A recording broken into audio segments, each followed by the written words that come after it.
Hi friends, welcome back to my channel. ನಾವು ನೀರು ದೋಸೆ ಮಾಡುವಾಗ ಗ್ಯಾಸ್ ಮೇಲೆಲ್ಲ ಈ ರೀತಿ ಹಾರುತ್ತೆ.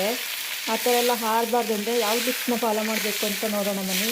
ನೋಡಿ, ನಾವು ಈಗ ಹಾಕುವಾಗ ಈ ರೀತಿ ಎಲ್ಲ ನೋಡಿ ಎಲ್ಲ ಹಾರುತ್ತೆ.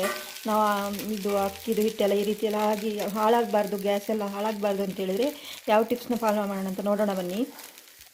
ನೋಡಿ, ನಾನು ಈ ಥರ ಕಾರ್ಡ್ಬೋರ್ಡ್ ತೊಗೊಂಡಿದ್ದೀನಿ. ದೊಡ್ಡ ಕಾರ್ಡ್ಬೋರ್ಡ್ ಎಲ್ಲ ಇರುತ್ತಲ್ಲ, ನಾವು ಇದನ್ನು ರೌಂಡ್ ಶೇಪಲ್ಲಿ ಕಟ್ ಮಾಡ್ಕೊಳ್ಬೇಕು. ನೋಡಿ, ಇಲ್ಲಿ ಈ ರೀತಿ ರೌಂಡ್ ಶೇಪಲ್ಲಿ ಕಟ್ ಮಾಡ್ಕೊಂಡಿದ್ದೀನಿ. ಈ ರೀತಿ ಮಾಡಿಕೊಂಡು ಇದ್ರ ಮೇಲೆ ನಾವು ತಾವನ ಇಟ್ಕೊಳ್ಳೋಣ. ನೋಡಿ, ಈಗ ತಾವದಲ್ಲಿ ತಾವ ಇಟ್ಕೊಂಡು ಇದಕ್ಕೆ ನೀರು ದೋಸೆ ಹಾಕೊಳ್ಳೋಣ.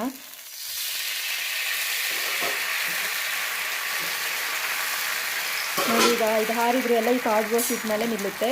ನಿಮಗೆ ಕ್ಲೀನ್ ಮಾಡ್ಕೊಳ್ಳೋಕೆ ಕೂಡ ತುಂಬ ಸುಲಭ ಆಗುತ್ತೆ. ಈಗ ನೀರು ದೋಸೆ ರೆಡಿ ಆಗಿದೆ.